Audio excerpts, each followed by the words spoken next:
Ini kemarin tadi malam saya ngobrol dengan Nabi Khidir alaihi wasallam. Oh, ngobrol dengan Nabi Khidir, guys. Bismillahirrahmanirrahim. Ya hati indah rahmatan gufran. Alhamma asyiri innaka liyamahun innaka liyamafil Allah. Sahabat, tolonglah jagalah Malaysia sebaik-baiknya. Jangan biarkan Malaysia jadi macam kami di Indonesia. Saya kata kenapa? Okey kot Indonesia, ramai ulama datang, Habib-Habib datang, Syekh-Syekh datang ramai. Dia kata sahih. Ramainya ulama tetapi kami hanya bawa kami tetapi tidak ada dokongan dan sokongan daripada bapa dan ibu.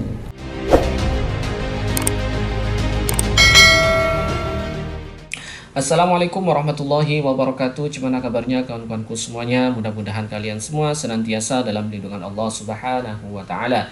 Dilapangkan rezekinya, dimudahkan segala urusan dan dijauhkan daripada kesulitan. Amin amin ya rabbal alamin.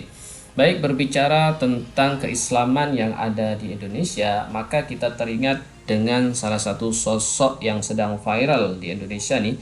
Bahkan tak hanya viral di Indonesia, bahkan sampai viral di Malaysia. Dan banyak ustadz-ustadz Malaysia yang berkomentar menanggapi terkait dengan Mama Gufron. Jadi Mama Gufron ini mengklaim dirinya mampu berbicara dengan binatang, mampu berbicara dengan makhluk-makhluk gaib seperti itu. Nah, di video kali ini kita nak coba mendengarkan kembali bahwa Mama Gufron ini mendapatkan pesanan daripada Nabi Khidir. Nah, seperti apa pesanan tersebut? Jom kita tengok saja videonya. Ini kemarin tadi malam saya ngobrol dengan Nabi Khidir alaihi wasallam. Oh, ngobrol dengan Nabi Khidir, guys. Bismillahirrahmanirrahim. Ya hati indah rahmatan gufran. Alhamma asyiri innaka liyamahun innaka liyamafil Allah. Wa maqali inna rahmatan syir alayya mafil Allah alhaka liyamafil Allah. Ngeri. Ngeri, guys. Apa artinya? Kalau mau terus, kalau enggak kiamat itu. Kenapa disebut kiamat? Sekarang manusia kiamat hati, betul nggak? Kiamat hati sekarang itu, tidak percaya kepada hati nurani sendiri. Rasulullah Shallallahu Alaihi Wasallam, maka inna rahmatan laka liyamafi inna kalimafir Allah. Mau cari siapa sekarang? Kok kamu masih sama Syekh Nawawi? Itulah pesanan yang disampaikan Nabi Khidir kepada Mama Gufron. Jadi Mama Gufron ini mendapatkan informasi dari Nabi Khidir bahwa mau dilanjut, kalau enggak ya kiamat. Seperti itu. Jadi kiamat yang dimaksud Mama Gufron ini katanya kiamat hati, di mana orang-orang sudah tidak percaya dengan hati nuraninya masing-masing.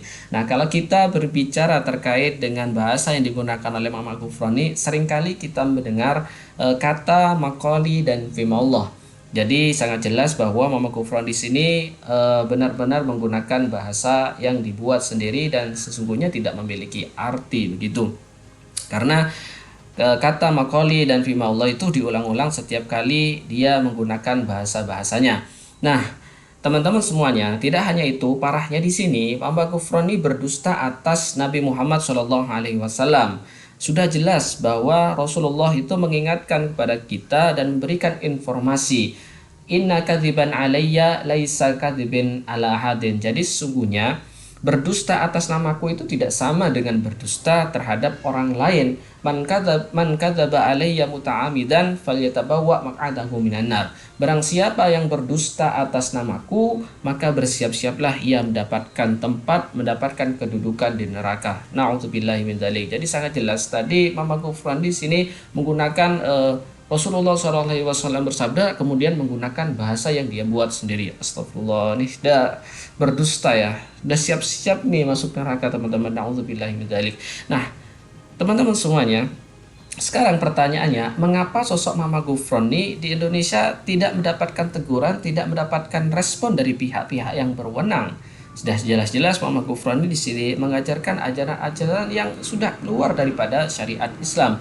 Kalau kita tengok video-video yang beredar dari Mama Gufron itu, berapa penyelewengan, berapa ajaran yang telah disampaikan oleh Mama Gufron, dan itu semua keluar daripada syariat agama Islam. Nah, makanya Ustadz Abdul Somad ini pernah bertemu dengan Datuk Dr. Izhar Arif dan menyampaikan pesanan penting terhadap ustadz-ustadz yang ada di Malaysia agar ustadz-ustadz di Malaysia ini terus-menerus menjaga kemurnian ajaran agama Islam yang ada di negara Malaysia supaya tidak terjadi hal-hal yang tidak diinginkan macam di Indonesia. Nah, seperti apa pesanan penting yang disampaikan oleh Ustadz Abdul Somad kepada ustadz-ustadz Malaysia ini? Jom langsung kita tengok saja pesanan penting tersebut.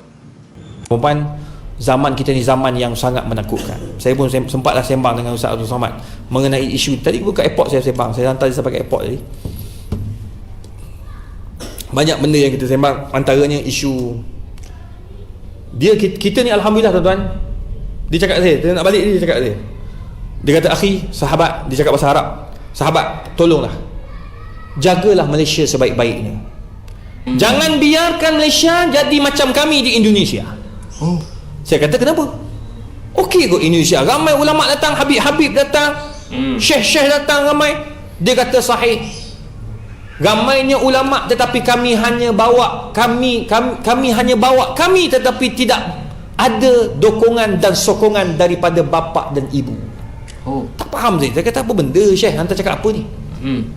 Dia kata, Syekh, antum fi Malaysia, kamu di Malaysia, bila kamu mengajar, kamu menyebarkan agama, kamu ada mufti-mufti yang dilantik oleh siapa? Sultan kena ada, sebab sultan yang pegang agama. Sebab orang politik bertukar ganti, tu kena ingat. Dia kata ada mufti, ada sultan. Dia sebut mufti dulu sebab mufti ini yang akan memberi nasihat kepada sultan. So sultan akan lantik mufti yang lebih jadi macam alim. dia. Ulama al-Islam ya'lu wa la yu'la alaih. Apa-apa pun mesti balik pada ulama dulu. Itu yang dibuat oleh keempat-empat mazhab. Imam Abu Hanifah, Imam Malik, Imam Syafi'i, Imam Ahmad bin Hanbal, semua mereka memberi nasihat kepada sultan, bukan menjadi pengampu kepada salatin, sultan-sultan zaman dulu. Tu bab negara masa tu Abbasiyah naik. Lepas tu dia kata yang ketiga, kamu ada ulama-ulama. Jadi ulama-ulama ni kalau apa-apa dia cakap, dia akan ada fatwa-fatwa. Macam kami tidak ada mufti, kami kesultanan semua telah dihancurkan dan tak ada kuasa dah, kuku pun tak ada, dia kata. Yang ketiga, ulama ada tetapi tidak ada dokongan. Yang keempat, kamu ada pegangan ahli sunnah wal jamaah dalam enactment perlembagaan kita, ada balik kepada perlembagaan mazhab Syafi'i apa semua tu adalah tu kepada Islam ahli sunnah wal jamaah. Macam kami tak ada, kami liberal. Betul. Jadi betul ya apa yang dicakap oleh Ustaz ini, bahwa di Indonesia itu benar-benar bebas, siapapun boleh menjadi ustaz, siapapun boleh menjadi ulama. Kita tengok dia berpakaian agamis, dia memakai atribut-atribut keislaman, kita dah panggil ustaz. Dia mampu menyampaikan dalil, dia mampu menyampaikan fatwa-fatwa yang meskipun dia hanya baru belajar saja tentang keislaman, dia udah berani untuk menyampaikan di khalayak umum. Dan bahkan ada juga yang baru saja mengerti tentang dalil, dia dah menyalahkan, mengkafirkan, mengeklaim bahwa ini salah, itu salah. Nah, maka tak heran jika di Indonesia itu banyak bermunculan aliran-aliran yang keluar daripada syariat Islam, sebab tidak ada filter daripada pihak-pihak yang berwenang dalam mengurus ajaran-ajaran ini. Sekarang ni dia kata sedang dalam proses nak diperundangkan. Orang Islam, katakan suami isteri Islam, kalau suami nak mendekati isteri tolak dengan izin, tak nak, kata. Minta maaf, tak nak, isteri tak nak. Suami datang juga, esok isteri pergi ke balai polis buat report, suami saya rogol saya. Dalam diperundangkan, mana dah jadi macam equivalent. Tu masalah. Dia jadi tak ada pegangan lah. Jadi oleh sebab itu tuan-tuan puan, kita ni kena jaga apa yang kita ada. Saya bukan dengar daripada sahabat dari Indonesia ni, daripada Singapura, kawan-kawan dari Singapura pun cakap yang sama. Dia kata, ustaz, suruhlah, jagalah orang Islam Malaysia, jagalah apa yang kita ada pada hari ini. Azan kita masih boleh keluar sampai keluar. Saya ceramah ni mungkin buka suara sampai keluar. Tapi tuan-tuan dan puan, dekat Singapura tak boleh. azan hanya boleh dalam masjid saja. Dengar kat luar boleh kena saman. Betul. Jadi di Singapura tak semua masjid boleh mengumandangkan azan menggunakan speaker luar. Di Singapura itu hanya boleh berkumandangkan azan menggunakan speaker yang ada di dalam. Namun menurut informasi yang saya dapat daripada tour guide yang ada di Malaysia, yang ada di Singapura, bahwa hanya ada satu masjid yang boleh mengumandangkan azan menggunakan speaker luar, yaitu Masjid Sultan. Ya, itu adalah satu-satunya masjid yang ada di Singapura yang boleh mengumandangkan azan menggunakan speaker luar. Dia tak boleh. Sana dia sangat tegas. Lepas tu kat sana tidak boleh bercakap tentang aliran-aliran yang lain. Nak cakap tentang Syiah tak boleh. Syiah dia ada hak untuk hidup dekat Singapura. Tak ada masalah. Macam kita fatwa-fatwa semua cakap Syiah tak boleh. Mengharamkan Syiah. Aliran dia sangat bahaya. Jadi oleh sebab itu, tuan-tuan, kuatkanlah kita punya kekuatan agar kita tidak menjadi orang yang rugi. Jangan nanti bila dah jadi kerugian itu ke atas kita, masa tu kita ya laitani, alangkah indahnya zaman itu kembali. Dah tak boleh apa dah. Jadi tuan-tuan, hargailah apa yang tuan-tuan ada. Macam madrasah ni ada, jagalah madrasah ni. Semoga Allah Ta'ala jaga tuan-tuan perempuan. Allah jaga kita. Yang paling penting, jaga anak-anak bangsa kita. Ni orang-orang muda ni, pasang-pasang ni tuan-tuan, ni semua orang muda punya kerja. Semalam yang buat kerja sepanjang 9 hari Ustaz Somad kat sini, yang buat kerja semua geng-geng muda. Orang tua bagi duit, cari duit, bagi bantu dia orang. Yang buat kerja pasang tu pasang ni, buat hebahan, buat banner, semua orang muda-muda semua. Yang sampai beratus-ratus ribu orang datang, sampai ke 80 ribu orang datang tu, semua tu orang muda punya kerja. Jadi insya-Allah tuan-tuan puan, kita sama-sama bantu apa yang terbaik. Semoga kita tergolong daripada orang yang berjaya dengan berpegang dengan sunnah Nabi Muhammad sallallahu alaihi wasallam. Auzubillahi minasyaitanir. Oke, itulah pesanan penting yang disampaikan oleh Ustadz Abdul Somad kepada Datuk Dr. Izhar Arif, bahwa Ustadz Abdul Somad ini sangat kagum terhadap Islam yang ada di Malaysia, dan beliau berpesan kepada ustadz-ustadz yang ada di Malaysia ini untuk senantiasa menjaga kemurnian agama Islam yang ada di Malaysia, supaya tidak terjadi hal-hal yang tidak diinginkan macam di Indonesia. Jadi di Indonesia ini dah banyak mulai muncul ya ajaran-ajaran Islam, ajaran-ajaran sesat yang telah keluar daripada syariat Islam. Dan kita tengok di awal video tadi, itu benar-benar salah satu contoh ya daripada sosok yang mengajarkan ajaran-ajaran sesat yang telah keluar daripada syariat Islam. Sebab beliau telah berdusta atas Nabi Muhammad SAW.